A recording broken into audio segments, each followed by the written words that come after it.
നമസ്കാരം. അടുത്ത കാലത്ത് കേരളം കണ്ട ഏറ്റവും വലിയ നിക്ഷേപ തട്ടിപ്പുകളൊന്നാണ് ഹൈറിച്ച് കമ്പനി നടത്തിയ 1630 കോടിയുടെ വലിയ ഒരു തട്ടിപ്പ്. Highrich online Shopee private limited എന്ന മൾട്ടി ലെവൽ മാർക്കറ്റിംഗ് കമ്പനിയുടെ MD വലിയാലുക്കൽ കോലാട്ട് KD പ്രതാപനും അദ്ദേഹത്തിൻ്റെ ഭാര്യ CEO, അതിൻ്റെ കമ്പനിയുടെ തന്നെ CEOയുമായ കാട്ടൂക്കാരൻ ശ്രീനയുമാണ് ഈ തട്ടിപ്പ് നടത്തിയ പ്രമുഖർ. കഴിഞ്ഞ ദിവസം എൻഫോഴ്സ്മെൻറ്റ് ഡയറക്ടറേറ്റ് ഇവരുടെ വീട്ടിൽ എത്തുകയും അതിവിദഗ്ധമായി ഇവർ അവിടെ നിന്ന് രക്ഷപ്പെടുകയുമായിരുന്നു. 2 ദിവസത്തിന് ശേഷവും ഇപ്പോഴും എവിടെയാണ് ഇവരിൽ ഈ വലിയാലുക്കൽ കോലാട്ട് KD പ്രതാപനും അദ്ദേഹത്തിൻ്റെ ഭാര്യ ശ്രീനയും അദ്ദേഹത്തിൻ്റെ ഡ്രൈവറുമെന്ന് ഒരു വിവരവും പോലീസിനും EDക്കും ലഭിച്ചിട്ടില്ല എന്നത് വളരെ വിചിത്രമായ ഒരു വസ്തുതയാണ്. കേരളമെന്ന് പറഞ്ഞാൽ ഇട്ടാവട്ടത്തിലുള്ള ഒരു സ്ഥലമാണ്. ആ സ്ഥലത്ത് അതും എൻഫോഴ്സ്മെൻറ്റ് ED അവരുടെ വീട്ടിലെത്തിക്കഴിഞ്ഞപ്പോഴാണ് അവർ രക്ഷപ്പെടുന്നത്.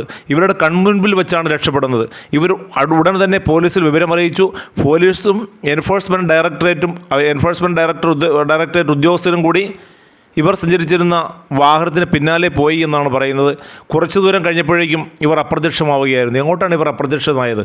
കേരളത്തിൽ നമുക്കറിയാവുന്ന, പ്രത്യേകിച്ചും ആ അതിർത്തിയിൽപ്പെട്ട തൃശ്ശൂരിൽ വെച്ചാണ് ഇവർ മുങ്ങിയത്, ഈ ദമ്പതികൾ മുങ്ങിയത്.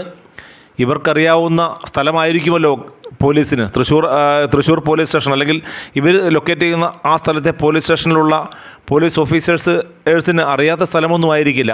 ഇവരെങ്ങോട്ടാണ് പോകുന്നത്, എവിടേക്കാണ് മാക്സിമം പോകാൻ കഴിയുക?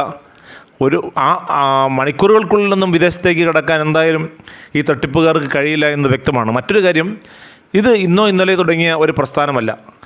നാളുകളായിട്ട് ഈ ഹൈറിച്ച് കമ്പനി എന്ന നിക്ഷേപ തട്ടിപ്പ് കമ്പനി കേരളത്തിലുണ്ട്. അതിലൊരുപാട് നിക്ഷേപകരുണ്ട്, ഒരുപാട് ജോലിക്കാരുണ്ട്.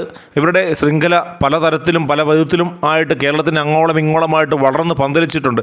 അപ്പോഴൊന്നും ഇവരുടെ ഈ തട്ടിപ്പിനെക്കുറിച്ച് അന്വേഷിക്കുവാനോ എന്താണ് അവിടെ നടക്കുന്നത്, ഇത്തരം കമ്പനികളിൽ എന്താണ് നടക്കുന്നത് എന്നുള്ളതിനെക്കുറിച്ച് യാതൊരുവിധ അന്വേഷണവും നടത്താതെ പെട്ടെന്ന് ഒരു സുപ്രഭാതത്തിൽ അന്വേഷണം നടത്തുകയും അവരെ അറസ്റ്റ് ചെയ്യാനുള്ള ഉദ്ദേശത്തോടെ ചെല്ലുകയും ചെയ്യുമ്പോൾ അവരെ രക്ഷപ്പെടാൻ അനുവദിക്കുന്നത് ആരാണ് എന്നുകൂടി നമ്മൾ മനസ്സിലാക്കേണ്ടതുണ്ട്. തീർച്ചയായിട്ടും ഇതിന് രഹസ്യമായ ചോർത്തലുകൾ നടന്നിട്ടുണ്ട് എന്നുള്ളത് വ്യക്തമാണ്, പകൽ പോലെ വ്യക്തമാണ്. അല്ലെങ്കിൽ അത്ര പെട്ടെന്നൊന്നും അവർക്ക് രക്ഷപ്പെടാൻ കഴിയില്ല എന്നത് ഉറപ്പാണ്.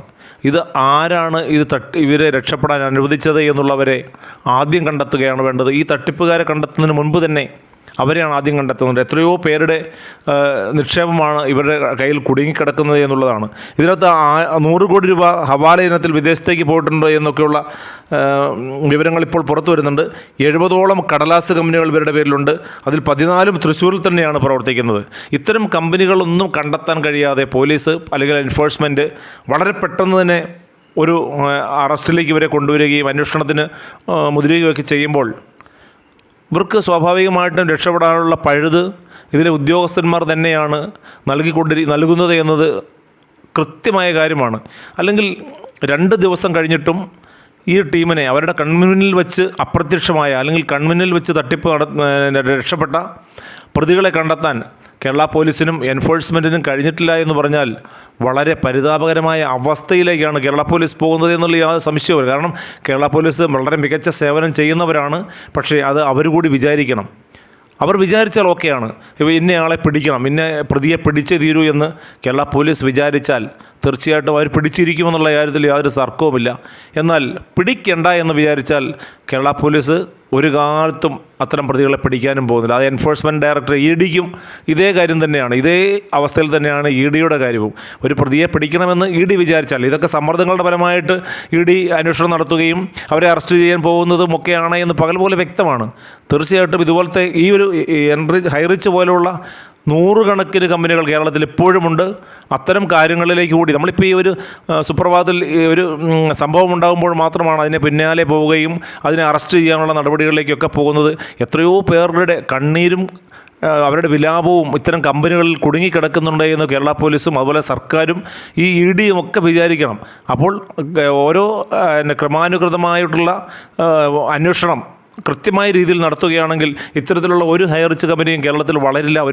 ഇത്രയും കേരളത്തിലെ ആളുകളുടെ മുഴുവൻ കണ്ണീര് അവരുടെ വിലാപം ഒന്നും അവിടെ നിന്ന് കേൾക്കാനും കഴിയില്ല. തീർച്ചയായിട്ടും ഇനിയെങ്കിലും ഇത്തരം കമ്പനികളെ പ്രോത്സാഹിപ്പിക്കുന്ന നടപടികളിലൂടെ സർക്കാരും അതുപോലെ തന്നെ ഇത്തരം പ്രതികളെ രക്ഷപ്പെടുന്ന നടപടികളിലൂടെ പോലീസും എൻഫോഴ്സ്മെൻറ്റ് ഒന്നും കടന്നു പോകാതിരിക്കട്ടെ എന്ന് മാത്രമാണ് നമുക്ക് പറയാനുള്ളത്.